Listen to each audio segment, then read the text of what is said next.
معلتي نخبر لنا بعال مسيرة سلاسي نايباهي بعال كي مثلنا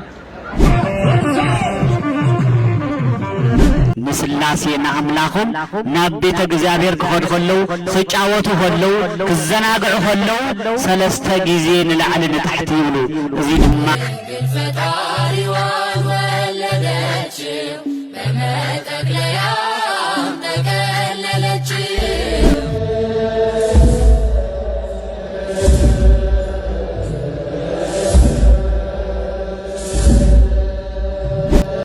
በስመ አብ ወወልድ ወመንፈስ ቅዱስ አሐዱ አምላክ አሜን። ናይ እግዚአብሔር ቤተሰብ ናይ አዴና ናይ ቅድስት ድንግል ማርያም ናይ ሓደራ ደቂ ናይ ኩሎም ቅዱሳን ፈተውቲ ናይዚ ቻናል ተኸታተልቲ ኣብ መላእ ዓለም ዘለና ናይ እግዚአብሔር ሰላም ይብዛሕልና። እንደገና እንቋዕ ናብ ናይ ኣምላኽና መድሓኒትና ናይ ኢየሱስ ክርስቶስ ናብ ልደቱ ዓመታዊ ክብረ በዓል በሰላም ኣብፅሕና ናብ ብርሃነ ልደቱ አሜን። ናይ አቦታትና አምላክ ቅዱስ እግዚአብሔር ዝተኸበረን ተመስገነን ይኹን። እመቤታችን ቅድስት ድንግል ማርያም አምላኽና መድሓኒትና ብዘኸበራ መጠን ቅዱሳንን ብዘኸበሮም መጠን ክብሪ ምስጋና ይብፃሕዮ። ከም እግዚአብሔር ፈቃድ ወቕታዊ ጉዳይ ዝኾነት ከዓ ሒዘልኩም ናባኹም መፅእ ኣለኹ። እሳ ድማ ሁራ ሰለስተ እትብል እያ። ስለዚ ዓባይ አጀንዳ እያ። እዛ ስለ ሁራ ሰለስተ ዝናገራ ጀሚርና ክንገድፋት ኣይኮነስ ብስም እግዚአብሔር ክስካዕ መወዳእታ ተኸታተልዋ ንኹልና ትምልከተና ነገር ስለ ዝኾነ ሁራ ሰለስተ ያው ልክዕ ከም ክብረ በዓል እናተኸበረ ዝመፅሎ ዝመስል እዩ። ሕዚ ዋና ጉዳየይ ብመሰረት ሃይማኖት እየ ክመፅእ ማለት እዩ። ስለዚ ሁራ ሰለስተ ብኣፅቢ ወንበርታ ከባቢ ዝግበር ዘሎ ወይ ድማ ዝጥቀምሉ ባህላዊ ፀወታ እዩ ዝበሃል ብዝኾነ ግን ኣብ ምንታይ እዩ ዝውዕል ዘሎ ንምንታይ ጥቕሚ ከየውዕልዎ ኣለዉ? ኣብዚ ሁራ ሰለስተ ዝሳተፉ ዘለዉ ኣካላት መን እዮም? መንግስታዊ ኣካላት ኣለዎ ዶ የብሉን?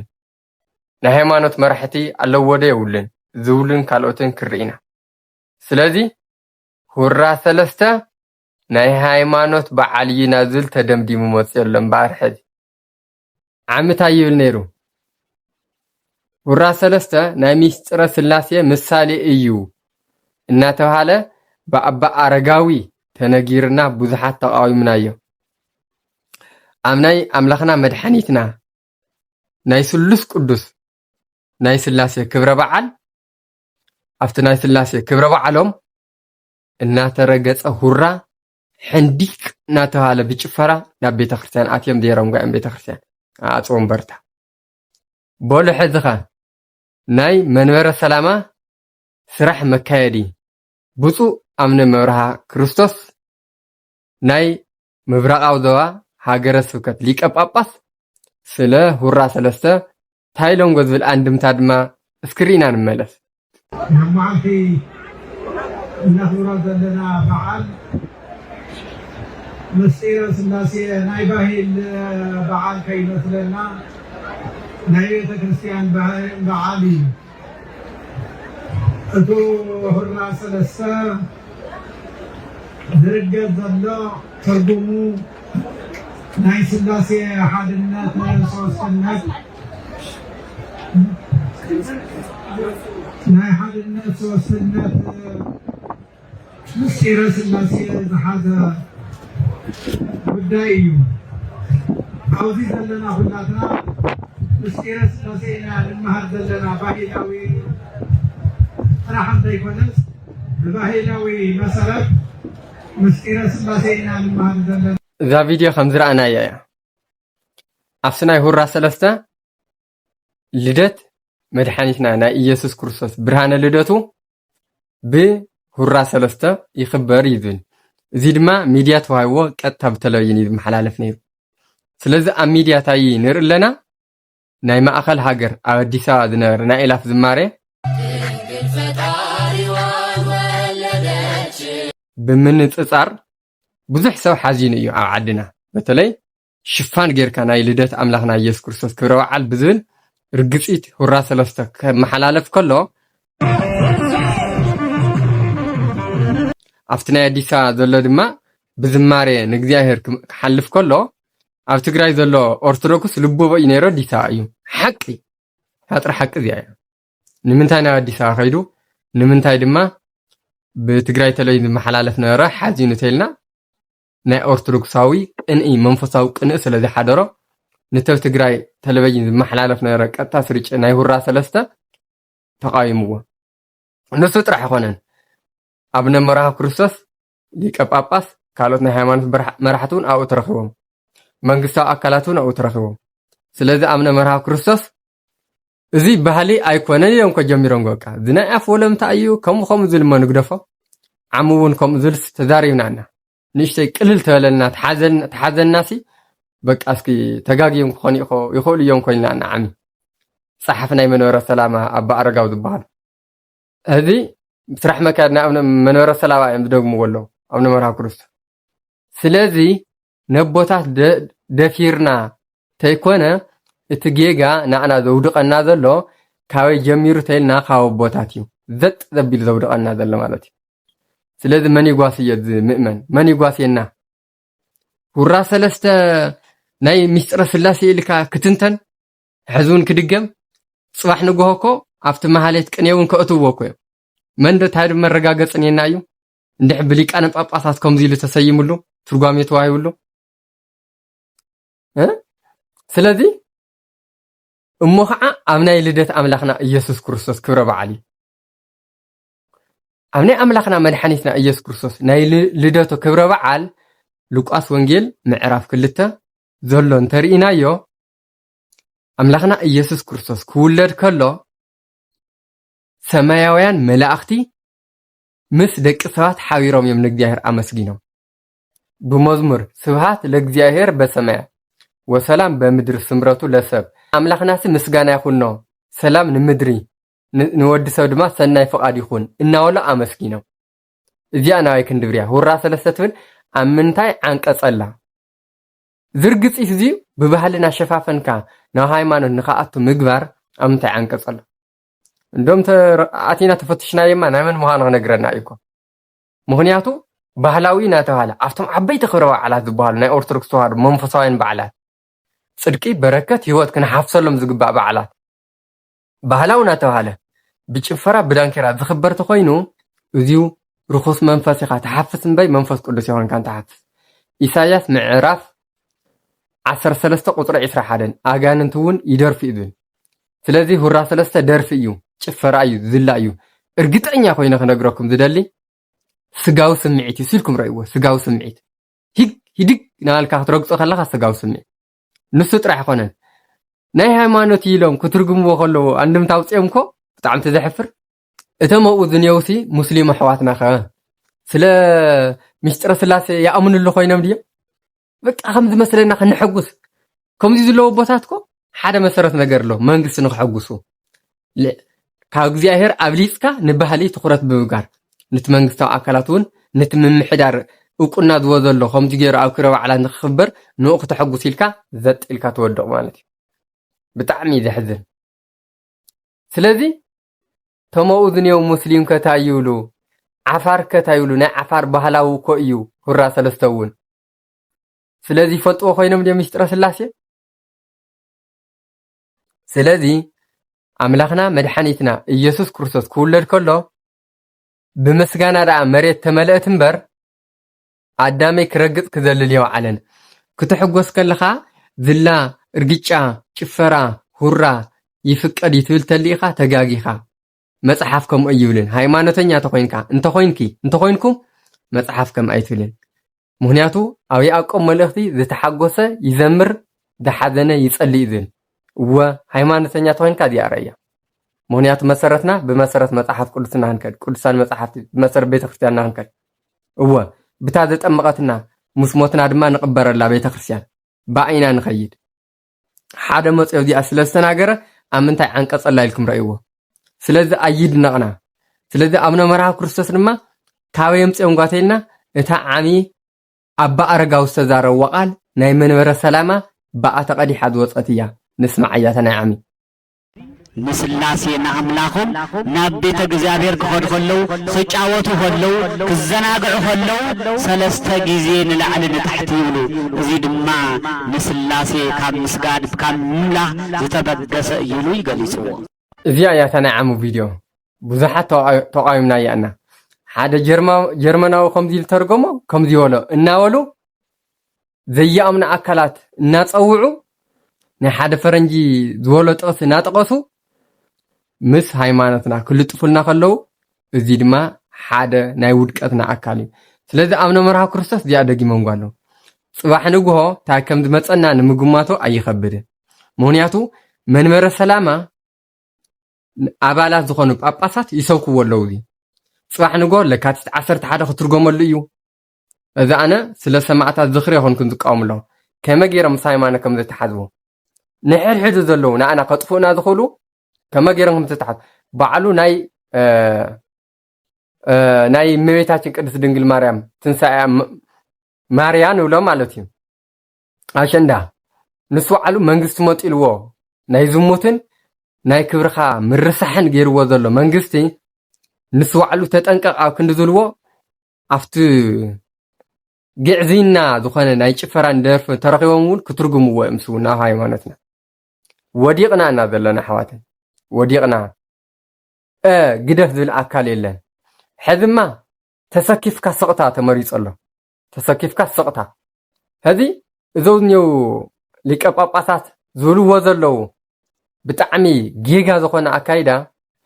ኣብቲ ውሽጢ ኮይኑ ሓደ ዘይድግፈተሉ ብፅፅ ኢሉ እውን ይዛረቡ ንምንታይ ተልኩም ካፍታ ቦትኡ አንጢሮም ከውርድዎ ደሞዙ ክክላእ እዩ ተሓቂ እዚኣ እያ ተሓቂ እዚኣ እያ ግን ንሓቅነት ኢና ደው ንበል ቤተ ክርስቲያን ትወድቕ እያ ዘላ ኣብ ሁራ ሰለስተስ ስለ ምስጢረ ስላሴ ክዝከር ፈቆዶ ክብረ በዓል ዝመፅእ ዓበይቲ በዓላት ሁራ ሰለስተ ትረግፅ ትምእመንስ ቃል እግዚኣብሔር ዝምገብ ዘለዉ ዘይልቡ ብዝላን ብዕዳንን ልቡ ይውሰደሎ እምበር ጭፈራ ዳንኬራን ይወንበር ርግዕ ዝበለ ሰማያዊ ምስጋና ኣለዎ እዚ ናብ ዝሙት ይወስድ ናብ ስኽራን ይወስድ ተቐላሊዕኻ ክትኸይድ ይገብር ኣብ ደቂ ኣንስትዮ በተለይ እዚ ደኾነን ዓገባ ንበሎ ትባህልና ሓደ ሓደ ግዘስ ካብ ሃይማኖት ዝወፀ ክንከድለ ተኾይኑ ትባህሊ ግርም እሱ እውን የለን ዳ ቀደም እዩ ነይሩ እምበር ሕዚ ግን የለን ጠፍኡ ስለዚ እዚ ዓገብ ክበሃል ኣለዎ ሕዙን ብጣዕሚ ዝሕዝን እዩ ወዲቕና ኒና ወዲቕና ከመይ ጌርና ንተንስእ ምእመን ጠፍኡ መራሕቲ ሃይማኖት ምስ ፖለቲካ ተተሓሒዞም መንግስቲ ምስ መራሕቲ ሃይማኖት ተተሓሒዙ ታይዳ ንግበር ስለ ሓንቲ ቅድስቲ ቤተክርስትያንና ደው ንበል ኣቦታት ናብዚ ደረጃ እዚ ዝኣክል ውድቀት ክወድቁ ዝኽኣል ብምንታይ እዮም ስክፍክፍ ኣይንብል ነዚ እውን ምስቲ ሓቂ ዕርቂ ስለ ዘይተዓረቑ እዚኣ እቲ ሓቂ ብፁዕ ወቅዱስ ኣቦና ኣብነ ማትያስ ንኸይረኽብዎ መንገዲ ስለ ዝዓፀው ብዙሕ ትዛረቡ ክትኽእሉ ኢኹም እውን ከምዚኣ ብምባል እቲ ሓቂ ግን ክዛረባ እየ ምክንያቱ እቲ ሓቂ ስለ ዝፀላእና እያ ናብ ምንታይ ከም ተወድቐና ኣላ በዓላት ሓቂ ምስክር እያ እወ ስለዚ ንሓቂ ክንዕረቕ እዩ ዝግበአና ቤተክርስትያን ወለደና ኣብ ቤተክርስትያን ዓሲል ይኾነ ዝርከብ ክንደይ ዝኣክል ቅዱስ ቁርባን ይቕበሎ ክንደይ ዝኣክል ኣበ ነፍሲ ሒዙ ክንደይ ዝኣክል ወለደንዮ ደቆም እውን ኣይፈልጡን ከምዚ ኢሎም መራሕቲ ሃይማኖት ኣይፈልጡ እቲ ኦርቶዶክስ ተዋህዶ ብበዝሒ እኒየና ይብሉ ግን ምንታይ ከም ዝውዕሎ ተሪእናዮ ናይ ኣህዛባዊ ኣነባብራ ይነብር ኣሎ ኣህዛባዊ ዝኾነ ኣነባብራ ኣባጊዕ ሓልው ኢሎም ዝተለኣኽዎ ልኡኽቶ ዘንጊዖም ኣብ ዘይኮነ መንገዲ ይውዕል ኣሎ እዚ ክብል ከለኹ ግን ካልኦት ኣቦታት ስለ ቅሙ ነገር ስለ ትክክለኛ ቤተክርስትያን ዝሓስቡ የለውን ማለተይ ኣይኮነን ዝሓስቡ ኣለዉ እዮም ግን ተሸፊኖም ኣለዉ ብቶም ከምዚ ዓይነት ብሚድያ ናወፁ ቤተክርስትያንና ዘውድቕዋ ዘሎ በኣቶም ተሸፊኖም እምበር ስለ ሓቂ ዝቆሙ ኣቦታት ከም ዘለውና እርግፀኛ እየ ስለዚ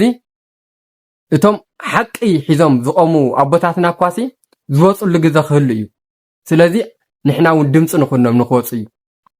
ከምዚ ገይሮም እናተርጎሙ ዘይኮነ ሃይማኖት ናብ ሃይማኖትና ንኽእቱ ሃይማኖት ከም ዝልዎ ኣለዉ ብኻልእ ይበሃላ ባህል ዳ ይኹን እምበር ናብ ሃይማኖት በቃ ዚስ ሃይማኖት ኢሎም ገሎ በቃ እሞ ዓንሱ ጥራሕ ይኾነ ምስ ዶግማዊ ዝኾነት ኣስተምህሮ ምስጢረ ስላሴ እዮም ዝትሓብሎ ከም ዲቴልና ዳ ኣነ እውን 3 ግዜ ከይደ ተረጊፀስ ምስጢረ ስላሴ ይኹን ለሓመ 3 ግዜ ተረጊፃስ ምስጢረ ስላሴ ይኹን ኣድጊ ዝኾነ ይኹን ሓደ ዘየኣምን ጴንጤ ሙስሊም 3 ግዜ ዋላ ካብቲ ናብቲ ተረጊፁ እዚ ዓይነት ጉጉይ ኣቦታትና ዘየምሃሩና እቲ ምስጋና ዝማሬ ናይ መላእኽቲ ገዲፍካ ናብዚ ምኻድ ውድቀት እዩ ስለዚ ፍትዋተይ እዚ ኣስተምህሮ እዚ ናይ መንፈስ ቅዱስ ከይመስለኩም ናይ ርኹስ መንፈስ ሓቂ እያ ስካዕ መወዳእታ እስትንፋስና ክንቃላሳ ኢና ኣምላኽ ይደግፈና ኣቦታትና ይስተኻኸሉ ቅንዕና መንገዲ የርእና ምስ ሓቂ ድማ ይተዓረቑ ኣዲስ ኣበባ ዝተኻየደ ናይ ኣላፍ ዝማሬ እሰይ ደስ ይብል ዓጊብና እና ደስ ይልና ንሕና ጥራሕ ዘይኮነ ካልእ ዓለም ዘየኣምኑ እውን ኣደኒኦዎም ኣገሪሞዎም ሓደ ሓደ ኣለኹም ምናልባት ናይ ኣዲስ ኣበባ ኣላፍ ዝማሬ ርኢና ሰብ ትግራይ ውድቀት የጋጥመና ኣሎ ገለ ትውልልኒኹም ዝብሉኒዮም እወ ውድቀት ኣጋጢምና ስለዚ ተዲስ ኣበባ ናይ ኦርቶዶክስ ተዋህዶ እውን ኮን ናትና ኦርቶዶክስ ተዋህዶ እዩ መጀመርያ መግለፂ ከውፅእ ከለውኮ ናይ ዶግማ ኣፈላላይ ኒና እንተኢሎም ኮ ካብዙን ላዕሊ ውድቀት ለታይኒና ግልጽ ገይሮም ዘይዝርዝርዎ እቲ ናይ ዶግማ ውድቅ ኣፈላላይ ኒና ዝብሉ ኣይኒስ ናይ ዶግማ ንብለና ኦርቶዶክስ ተዋህዶ ኮ ፍሉጣት እዩ ምናልባት ናተይ ተረጓጉማ ንእሽተይ እስኪ ኣጋጣምቲ ኣብ ትግራይ ዝተኻየደ ኮይናሲ ዝደገፉ ነይሮሞ እቲ ንሰብ ምቕታል ስለ ዝደገፉት ኣይተቕተል ዝብል ናይ ኣምላኽ ትእዛዝ ድማ ክፈርስ ዘይኽእል ትእዛዝ ስለ ዝኾነ ንዶ ኢሎም ይኾን ኢለ ተርጊሞ እየ ምትርጓም ብባዕለ ብኸመይ ከም ተርጓም ንሳቶም ግን ኣይፈልጥን ከም ኣይሎም ጓብጥረ ስለዚ ብትግራይ ሃይማኖት ጀሚራ ክርስትና ሃይማኖት በትግራይ ጀሚሩ መወቀሎ ትግራይ እዩ እናበልና ቀደመት ነበርና ንድሕሪ ተሪፍና ወዲቕና መን የውዲቕና ኣተሓሳሳ ማርክሲዝምና ለኒዝም ናይ መንግስታዊ ኣካላት ዝነረ ኣገዛዛ ናይ ሃይማኖት ኣቲና ሃይማኖትና ብኡኽ ንሓሱ ጌርና ወዲቕና እምበር ህዝውን ሁራ ሰለስተ ድዩ ተስካሊ ድዩ ክቕፅል እዩ በዓላትና ይድምሰስሎ እዩ መስቀል ብዝመፀ ቁፅሪ ኣብ ዓጋመ ይበሃል ጭፈራን ብስኽራንን ጥልቕልቕልቕ ኢሉ ወለዶ ይሃልቕ መህለቕ ወለዶ ኮይኑስ ናይ መንፈሳዊ በዓላትና ከም ምዕራባውያን ናብ ካሊእ መንገዲ ተቐይሱ ስለዚ እዚ ደኾነን ውድቀት ንድሕሪት ክንምለስ ከለና ካብ ኩሉ ዝቐደምና ኢና ናብ ኣቦታትና ንመለስ ንሕና ደቂ ኣኽሱማውያንና ንብል ኣኽሱማውያን ከምኡ የነበሩን ንሕና ደቂ ኣኽሱማውያንና ክንብል ተኾይና ናይ ኣኽሱማውያን ስራሕና ክንሰርሕ ዘለና እንታይ ክንገብር ኣለና ብምስጋና ብዝማሬን እግዚአብሔር ምምስጋን ስለዚ ጥበብ ኣኽሱም ምስጋና እግዚአብሔር እዩ ብስልጣነ ዝማዓወሉ እውን እግዚአብሔር ሒዞም እዮም ሕዝን መን ሒዝና ወዲቕና ባዕልኹም ሕሰውሉ ስለዚ ስለ ሓንቲ ቅድስት ቤተክርስቲያን ክንቀውም ይግበአና ኣብ ማሕበራዊ ሚድያ ዝልቀቕ ነገር ስለ ሓንቲ ቤተክርስቲያን እናተባሃለ ካልእ ኢሎም ናብዚ ዘይኮነ ትርጉምዎሎ ስለ ሓንቲ ቤተክርስቲያን ከማ እያትን ጸሎት ሃይማኖት ወነኣምን ባህቲ ቅድስት ቤተክርስቲያን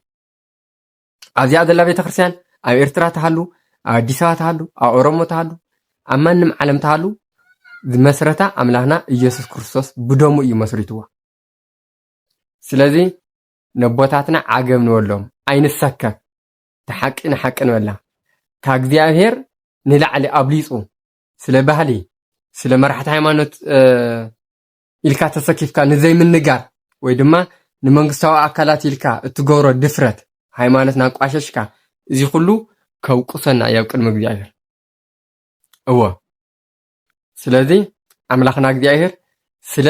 ቤተክርስቲያን ልዕልና ዝሓስብ ኣቦ ብመንፈስ ቅዱስ ድፍረት ዝግስጽ ኣቦ መድሃኒ ዓለም ኣቦና ይሃበና እዚያ የክብል ዝደሊ ስለዚ ነበረና ግዜ ናይ ኣቦታትና ኣምላኽ ቅዱስ እግዚአብሔር ተኸረን ተመስገነን ይኹን ናብ ኩሉ ንኽባጻሕ ላይክ ሼር ሳብስክራይብ ንገሮ ወስብሐት ለእግዚአብሔር ወለወላዲቱ ድንግል ወለመስቀሉ ክቡር ንዘለዓለም ኣሜን